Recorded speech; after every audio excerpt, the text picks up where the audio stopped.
Peace, family. This is the Drapetomaniac Podcast, and I'm Ayapo Yapa, the HDIC. That is, the head Drapetomaniac in charge. And we're here to have conversations on how to get off this plantation. Sometimes I sit and wonder what it's going to take before our people wake up en masse and see that the only viable solution for our people is separation. We've bought into a system that is not for us and never was. Excuse me. I'm sorry to interrupt. I just wanted to make sure that you listeners are listening to the Drapetomaniac Podcast on doayamedia.com. You are, right? It was designed with very specific, very precise measures in place in order to keep us from fulfilling the potential that exists within all of our people, within each of us. In one of my earlier podcasts, the one titled Flying Cars, Jetpacks, and the Slave Trade, I basically spoke about just how far ahead technology would be in this world if it weren't for the fact that there was a group who, through concentrated and focused efforts, sought to hold down another demographic, referring specifically to the system of white supremacy that was designed and put in place for the express purpose of hobbling our people. The world might have very well by now resembled something close to the fictional Wakanda. As a side note, there are periodic discussions about if black people were so intelligent, then how could we possibly have allowed ourselves to be put under and let someone else get the upper hand on our people and cause so much chaos and wreak so much havoc within our community and in the world. First off, there are many ways of being intelligent, and there are many ways of moving ahead outside the construct of a meritocracy. In any situation where you have a people who are societally based upon spirituality and psychologically positive and have high moral values and trust, these will typically be the people who can not only be trusted, but who trust others. The kind of suspicion and cynicism which is now espoused by especially Native Americans, but also black people, but not enough of us, in my opinion, is something that we had to learn and we were conditioned into over the centuries.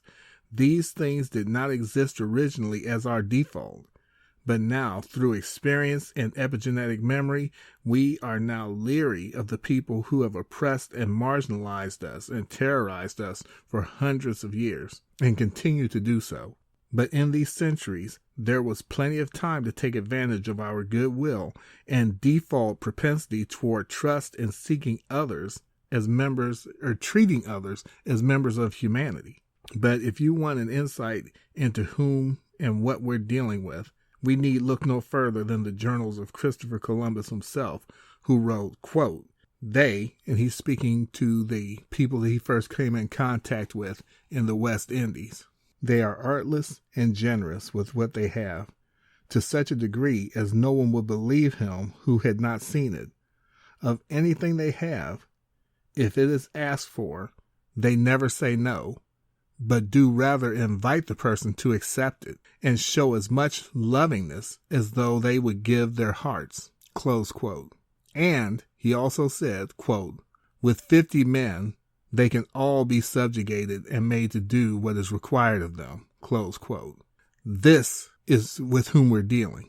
The ability to harm and terrorize people whose lives are based upon trust and the pursuit of peace is not something to brag about, nor does it take a particularly high intellect. It does take being clever, devilishly clever, and to be spiritually, emotionally, morally, and psychologically bankrupt.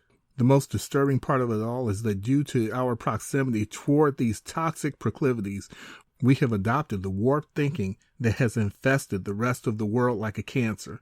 We've become acclimated to the acceptance and of this upside-down thinking of those who have oppressed us. The belief that kindness is weakness, that this is a dog-eat-dog world, a cutthroat world, and only those who are willing to sell their souls to the devil, both figuratively and some literally, is the only way to get ahead and to emerge as the winner. And on the surface, that's how it might seem, like that's the only way to win. especially when we look at political figures and the one percenters who own them, or when we look at the quote-unquote celebrities and the baubles that they're given in order to lull the rest of us into a blind stupor as we run on a treadmill chasing a carrot that even if we did catch it, we would find out that it's moldy and poisonous. We truly live in an upside down and backward world right now. Here in the United States, the greatest wealth transfer from the bottom to the top 1% in the history of mankind has just been signed off on by a bought and paid for government, while average people are not only left to flounder, but will be used in the coming years to pay for with the money that they've already been swindled out of, and for which preceding generations will foot the bill. And we have somehow been taught and conditioned to believe that this is the smartest, or that these are the smartest people who have done this, and that they somehow deserve to be at the top, and that those at the bottom not only deserve to be there, but deserve any and all suffering that's connected with being there. Think for a moment. Is this truly what you believe is the right thing? Think about a bad relationship you may have had. If you never had a relationship like what I'm about to describe, you may not be able to fully relate to what I'm about to say. But if you have, then you definitely will. You go into the relationship with all the trust in the world and the hope that together that you and your significant other will be able to build something meaningful and lasting. To that end, you'll do all you can to do the best that you can, and to be the best that you can be, and to seek the best for the one that you're in the relationship with. But unbeknownst to you, the person you've started dealing with, though they smile at you warmly and say and do all the right things, at least at first, they mean absolutely no good toward you, and their goal is to use you for all that you are and all that you have. Or just like Columbus wrote in his own words, and I'm paraphrasing now, these people are loving, caring, trusting, and freely giving to a fault. It won't take much to screw them over. In today's world, once the whole thing has been burned down to the ground and you're left sifting through the rubble of what was once a beautiful structure, seldom, if we're to be honest, does the brunt or the blame get focused on the cheat, the charlatan, the phony who caused the fire. But the blame tends to be laid at the feet of the victim, as having should have known better, or for being so naive, or being so gullible, stupid, dumb, and every other negative berating name that you can attach to them. Naive, maybe so. A bit too trusting, maybe so.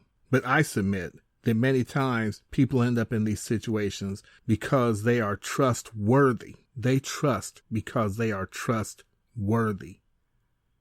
It's a very human thing to project onto others what's in one's own heart and what is one's own worldview.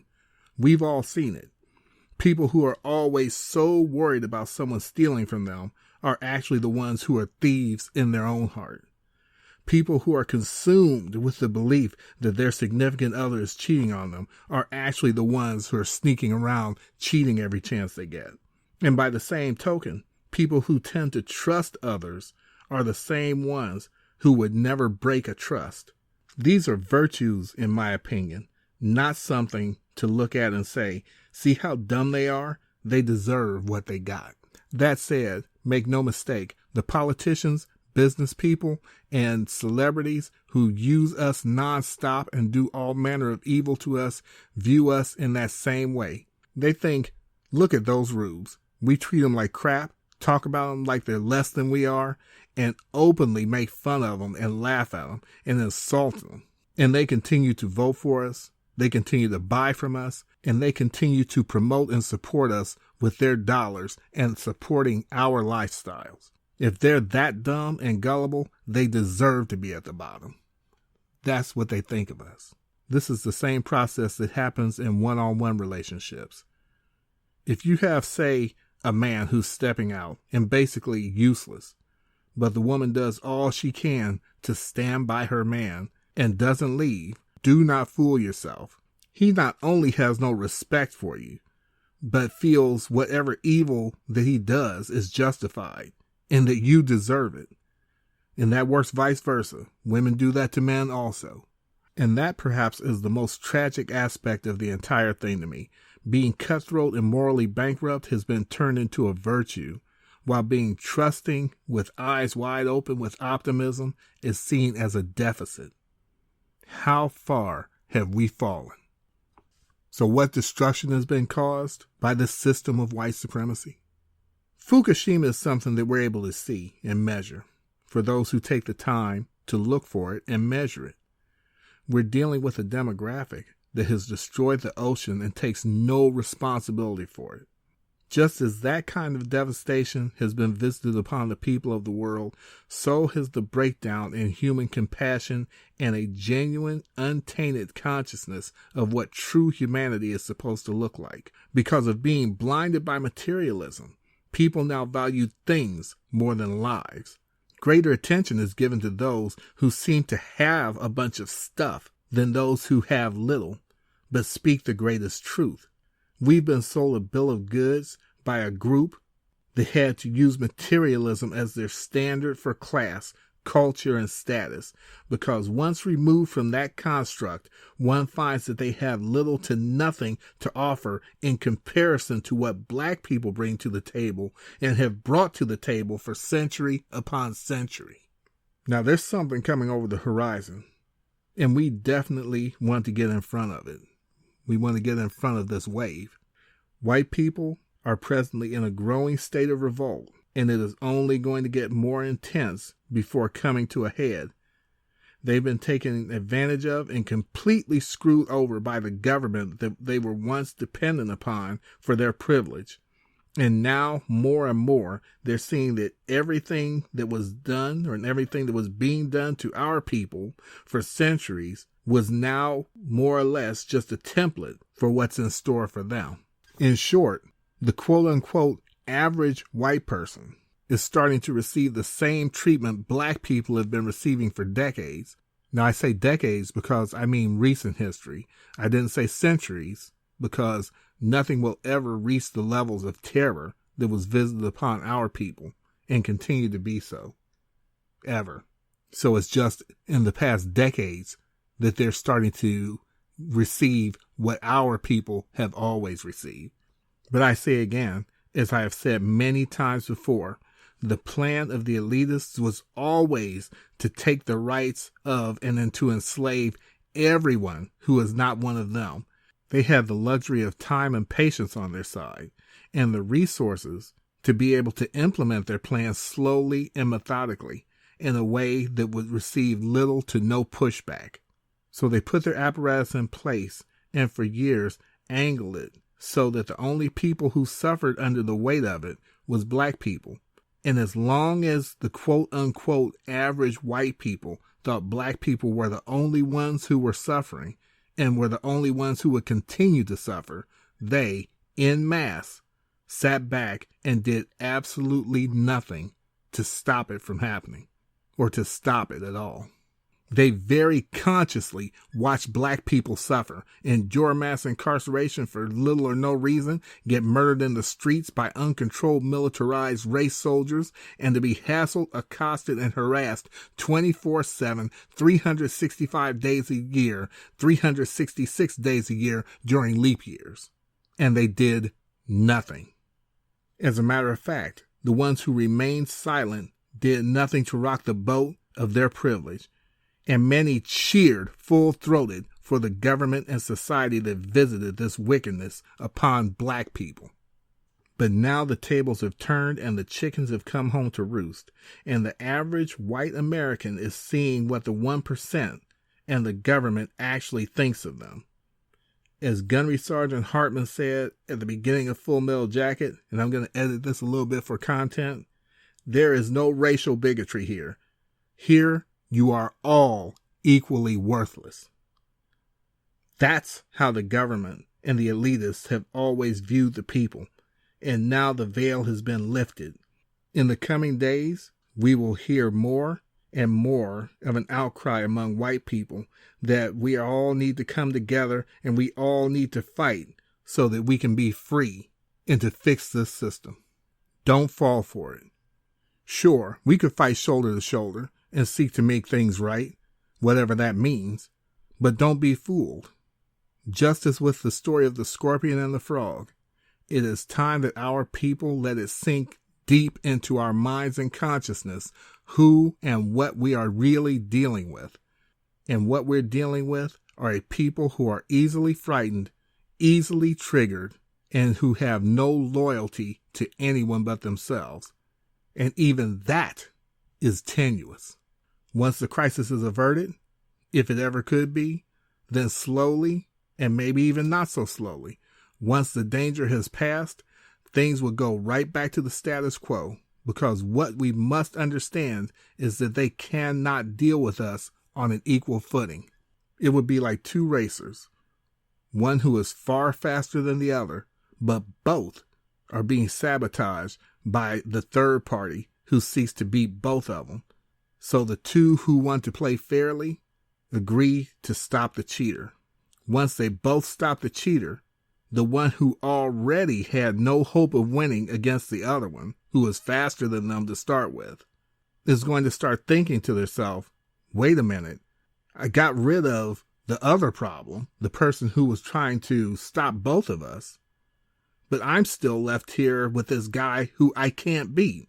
I'm going to have to do something about this. And guess what?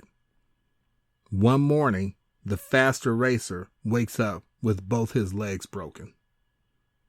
That is with whom we're dealing. Don't fall for the okie doke. The elites set a trap. White people on the bottom, let them set it. And now the elites have sprung it. It'll take some time for the full manifestation of the devastation to appear. It could take weeks, months, or even a few years. But I guarantee you this, it's coming. When this whole thing finally comes to a head, you don't want to be anywhere near it. Separate before it's too late. Thank you for taking the time to listen to this edition of the Drapetomaniac Podcast. This is Ayapo Yapa, the HDIC, that is the head Drapetomaniac in charge, encouraging you to visit my sister, Sister Ajali, at The Radical Sister on YouTube. In particular, you want to check out her complete guide to surviving radioactive Armageddon, where she outlines the threat of the radiation due to the Fukushima meltdown and what you can do to protect yourself and your loved ones. While this world is running around in a panic over a bogus pandemic, the very real threat to our people and our world is being ignored. Visit The Radical Sister and get facts without fear-mongering and information without a self-serving angle from a voice in the pro-black community that is 100% for our people. And as for me and my beautiful black wife, we will see you on the run. And thank you again for listening to the Drapetomaniac Podcast. Tune in next week at doiamedia.com.